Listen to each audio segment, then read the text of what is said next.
Hi ladies and gentlemen, welcome once again to Ancient Epics, the place where the greatest stories of humanity come back to life. Long before the glittering castles of fairy tales were painted in the imagination of children, there existed shadows that chilled the very marrow of the North. In the lands where the midnight sun barely rises in summer and the night stretches endless in winter, there were tales whispered among hearths that spoke of a queen whose heart was forged of frost, whose breath could freeze rivers, and whose eyes reflected the cold emptiness of the farthest Arctic sky. It is a story that lingers in the mind long after the fires have died down, a tale of friendship severed by the cruel hand of magic and of love tested by the very elements themselves. Historians note that Hans Christian Andersen, the Danish storyteller born in 1805, was not merely a spinner of fanciful tales. His imagination drew from the deep well of northern European life, from the stark forests of Denmark to the frozen reaches of Lapland. The story now known as the Snow Queen first appeared in 1844, yet it carries echoes of ancient Nordic myths and the shamanic traditions of the Sami people, whose northern lights were considered to be reflections of celestial spirits in the ice. The Snow Queen herself may not have existed in flesh, yet she embodies the terrifying grandeur of the North, the silence of snow-covered plains, the invisible cruelty of winter storms, and the glinting danger of ice, sharp as the edges of obsidian mirrors once quarried from Scandinavia's ancient volcanic rock. The tale begins with a fragment of a greater cosmic truth. Once, a troll known in some legends as a devilish smith of the universe crafted a mirror so perfect that it reflected not reality, but the world as it could be at its most vile. The mirror was not merely a reflective surface. It amplified the ugliness and cruelty within any who gazed into it. Mountains appeared jagged and forbidding, lakes dark and lifeless, and the human heart itself seemed petty and cruel. One day, this mirror shattered, scattering shards across the earth, invisible to the untrained eye. A single shard, smaller than a grain of sand, found its way into the eye of a boy named Key. Another lodged itself in his heart. Though imperceptible at first, the shard slowly altered his perception, making the warmth of friendship seem bitter and the joy of life feel cold. The winter of that year was unlike any other. Snow fell thick and heavy, blanketing the small villages of Denmark in a silence so profound that even the wind seemed to hold its breath. It was during this time that Key and his friend Gerda, two children bound by the purest form of companionship, were inseparable. The villages themselves, cobbled together from wooden beams and thatched roofs, seemed almost enchanted beneath the frost. Snowflakes, each one a tiny geometric marvel of crystallized water, danced in the dim twilight, catching the pale northern sunlight like fragments of the shattered mirror itself. Kay's laughter, once bright as the song of summer birds, grew distant and hollow, until one day he vanished entirely, spirited away by the Snow Queen into her frozen palace far to the north, where the aurora borealis swirled endlessly overhead, and rivers ran with the silent chill of ice so clear it mirrored the sky. Gerda, left behind in the warmth of her family's hearth, refused to abandon hope. Guided by an instinct older than words, she set forth on a journey that would carry her across forests so dense and silent that the snow muffled every step, and across rivers so wide that even the bravest oarsmen would shiver at their frozen expanse. Her path was not merely physical. It traversed the liminal spaces of magic and morality, a journey in which the natural world itself seemed to respond to her courage. Ancient trees, their bark etched with the slow passage of centuries, appeared to lean and whisper directions to her. Birds, recognizing her determination, led her along hidden paths. Even the ice and snow, treacherous though they were, revealed secret bridges and frozen fords only to those who moved with purity of heart. Scholars of folklore have noted that Andersen drew inspiration from multiple sources. Sami stories describe spirits inhabiting the vast northern landscapes, beings who could be either benevolent guides or merciless predators. Other tales from Denmark speak of witches and elemental queens who controlled the seasons with absolute authority. In crafting the Snow Queen, Andersen combined these motifs with the moral clarity of romantic literature, where innocence and purity of heart could triumph over the most formidable of supernatural forces. He also incorporated subtle astronomical details. The aurora, for example, is not merely decoration in the narrative. In the cold skies of the far north, the shifting colors of the northern lights were often interpreted as signals from the gods, or as manifestations of human emotions reflected into the cosmos. The Snow Queen's palace, glowing under these celestial illuminations, was therefore both a real and symbolic fortress existing at the intersection of nature's beauty and its peril. Gerda's journey was filled with encounters that tested her courage and wisdom. She met robbers whose hearts were hardened, a Lapland woman who read the future in the constellations, and a prince and princess whose lives were touched by her unselfishness. Every encounter, whether threatening or benevolent, was a reflection of the fractured world that the troll's mirror had once amplified. The shards of that cursed mirror were not merely physical. They were metaphors for the ways in which cruelty and coldness could infiltrate human hearts. Each act of kindness, therefore, was a subtle resistance, a reclaiming of warmth in a world increasingly dominated by frost and shadow. Even as she approached the Snow Queen's palace, Gerda faced landscapes that seemed sculpted not by hand, but by cosmic forces. Snow-covered plains stretched to horizons that bent beneath the curve of the earth. Ice cliffs, taller than any human could scale, glistened like diamonds under the ethereal auroral light. The wind carried sounds from impossible distances, the crackle of frozen waterfalls, the sigh of glaciers moving imperceptibly over millennia, and the faint echo of Kai's lost laughter. Yet Gerda pressed onward, her resolve unbroken. In the heart of the Snow Queen's realm, the natural and supernatural were indistinguishable, and it was only by holding on to the memory of love and friendship that she could navigate this labyrinth of frost. The palace of the Snow Queen rose from the northern expanse like a monument not wrought by human hands, but carved by the relentless will of winter itself. Its towers were crystalline, formed from ice so clear that the sky and the northern lights seemed captured within its walls. The wind howled through the empty corridors as though mourning the warmth it had never known. Within this glacial citadel, Key wandered, his eyes reflecting the cold geometry of the palace and the shards of the troll's mirror that had lodged in his heart. He walked without direction, as if the very air had claimed him, and the brilliance of the ice only served to make the world appear more distant, more unreal. Days blurred into nights and nights into days, for the Snow Queen's realm was timeless, untouched by the cycles of sun and moon that govern the lands below. Kay's captor, the Snow Queen, embodied a majesty that was both terrifying and elegant. Her robes shimmered like frozen waterfalls, and her presence carried the weight of the northern sky itself. In some ways, she was not merely a creature of malice. She was the embodiment of winter's indifference.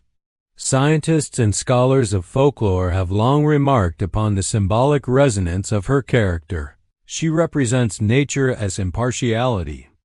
The way in which frost and snow show neither kindness nor cruelty, yet demand respect and vigilance. Her dominion was as precise as the crystallography of snowflakes, each pattern a testament to the laws of geometry that govern the natural world, yet impossible to replicate perfectly, reflecting the unknowable complexity of life itself. As Key wandered, the shard lodged in his heart sharpened his perception of everything as cold and distorted. The world below, once vibrant with the laughter of friends, now appeared to him as cruel, harsh, and unworthy of affection. Andersen's narrative, in its careful detail, suggests that Kia's condition was not merely magical but psychological. The mirror's shard represented the human capacity for isolation, for seeing only the darkness in what is bright, and twisting the warmth of love into the chill of indifference. Within the palace, time did not behave as it did outside. Kai's thoughts were suspended, looping endlessly in the pattern of the cold itself. Yet, even within this frozen stasis, the memory of Gerda remained faintly, like a single ember hidden beneath layers of ice. Meanwhile, Gerda's journey continued across landscapes that defied ordinary maps. She crossed rivers of frozen silver, their surfaces so clear that fish beneath the ice appeared to glide in slow motion, their movements observed as if through the lens of a delicate crystal. Forests of pine and birch loomed around her, ancient and sentient in their quiet, watching presence. Scholars of Northern European ecology have noted that such forests could grow for centuries without human intervention, creating an almost sacred wilderness where life adapted to the extremes of cold. Here, Gerda's determination was tested by nature itself. Snowstorms would rise without warning, driven by winds from the polar reaches. Wolves, silent and ghostly, observed her from the tree line, testing her courage but never striking, as if recognizing the purity of her quest. In one of the more mystical episodes, Gerda encountered a woman of the far north who was said to read the future in the stars. Her home, a small hut adorned with bones and lanterns, seemed a relic of an older, hidden world. The woman taught Gerda to read the constellations, explaining that the stars themselves were guides for those who traveled with a righteous heart. The Big Dipper, known to ancient mariners as a pointer to the North Star, became Gerda's silent companion, indicating the direction of Kai's captivity. It is here that Andersen's work intersects with both astronomy and folklore. The heavens were not merely a backdrop but a functional map, a symbol of the inescapable patterns of the cosmos, reflecting the alignment of destiny and human endeavor. The further Gerda traveled, the more the influence of the Snow Queen's magic became apparent. Rivers froze in impossible shapes, forming bridges of glass over dark waters. Trees glistened as if coated in diamonds, their branches brittle but unyielding. Wolves and birds alike appeared as spectral watchers, neither friend nor foe. Each step carried the weight of isolation, yet her resolve never faltered. Andersen carefully layers these obstacles not merely as plot devices, but as a reflection of the human soul's journey through hardship, where courage and hope must endure even in the face of overwhelming adversity. Finally, Gerda arrived at the edge of the Snow Queen's realm, where the landscape itself seemed suspended between reality and dream. The aurora swirled in vast sheets of green and violet light, illuminating ice formations taller than cathedral spires. Rivers, perfectly frozen, mirrored the night sky, making it difficult to discern earth from sky. Here, Andersen's genius for visual symbolism is at its height. The environment itself is an extension of the Snow Queen's influence, a world where the forces of nature, magic, and human emotion converge. Every movement of Gerda's feet across the glassy ice was a testament to faith, and each breath drawn in the crystalline air reminded her of the warmth she carried within, a warmth capable of melting even the most impenetrable frost. Within the palace, Kay remained entranced, wandering through endless halls of sparkling ice. The Snow Queen, though majestic, did not force him, but merely allowed the shard of the Troll's mirror to dominate his perception. It is a subtle detail that underscores Andersen's understanding of the human psyche. Evil or harm is often not imposed externally but can take root internally, shaping thoughts and emotions until the world itself appears distorted. Yet, even as Kay succumbed to the frozen reflection, the faint ember of memory persisted, preserved against impossible odds. The human heart, in Andersen's vision, is resilient, capable of warmth even when trapped in the most inhospitable of environments. Gerda approached the final threshold, the Snow Queen's throne room, a vast expanse of ice carved into the semblance of stars, glaciers, and celestial constellations. Every surface shimmered with an otherworldly brilliance, and the light of the aurora bent through the crystalline pillars, scattering color and shadow in intricate patterns. Here, the final confrontation was not one of force, but of purity, love, and determination. Gerda's tears, shed for the suffering of her friend, fell upon the frozen floor and melted the ice covering Kai's heart. The shard of the troll's mirror dislodged, as if unable to withstand the unyielding power of compassion. Ki, once lost in the indifference of frost, awoke to warmth and the restored clarity of his own heart. Andersen's narrative closes this part of the journey not with spectacle, but with the quiet majesty of an inner transformation, demonstrating that the most formidable magic can be overcome not with might but with love and persistence. The palace of the Snow Queen, with its towers of glistening ice and halls of frozen brilliance, seemed eternal, as if time itself had stopped within its walls. Yet the arrival of Gerda brought a subtle shift imperceptible at first, like the soft whisper of thawing snow. The air, though still cold, carried a faint warmth, a promise of transformation. The Snow Queen observed her approach with a calm, majestic gaze. Her presence neither welcoming nor hostile, for she was not a being of malice, but of absolute impartiality. In her realm, the ordinary rules of morality and affection did not apply. The power of ice was absolute, yet it was also indifferent, incapable of understanding the nuances of human devotion. Ki, wandering through the labyrinthine corridors of the palace, felt the faint stirrings of memory at the sound of footsteps upon the crystal floor. Gerda moved with deliberate care, guided by the knowledge that love's quiet persistence could penetrate even the deepest frost. The throne room, immense and adorned with crystalline pillars reflecting the aurora above, became the stage for a reunion that was not heralded by triumph or fury, but by the simple, enduring power of empathy. Gerda knelt beside Ki, her tears falling like rain upon the frozen expanse. Each drop of warmth, each glimmer of pure emotion, acted as a key against the shards of the troll's mirror lodged in his heart and eyes. Andersen's imagery here is precise and symbolic. The melting ice represents the dissolution of artificial barriers, the release of perception from distortion, and the restoration of the human capacity to feel.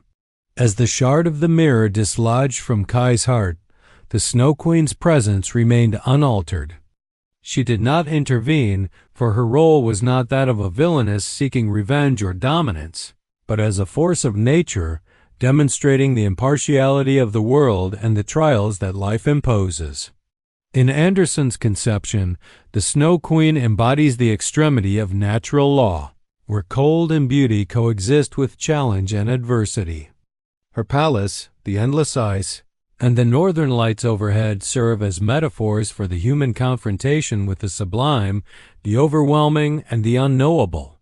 It is within such a landscape that the virtues of courage, persistence, and compassion reveal their true power. Ki, now freed from the shard's influence, looked upon Gerda with the clarity of his restored perception. Memories, once clouded and distorted by frost and reflection, returned in a flood of warmth. The laughter they had shared, the games of childhood, and the bonds of friendship were vivid once more. Andersen's narrative emphasizes the restorative potential inherent in human connection. Love, even when tested by extraordinary forces, can reclaim and redeem. The journey across the northern wastes, the encounters with robbers, the guidance of mystical women and celestial constellations, all culminated in this moment of quiet triumph. The story, though steeped in the fantastic, mirrors the real human experience of confronting isolation, despair, and distortion, only to emerge renewed through perseverance and fidelity to what is just and good.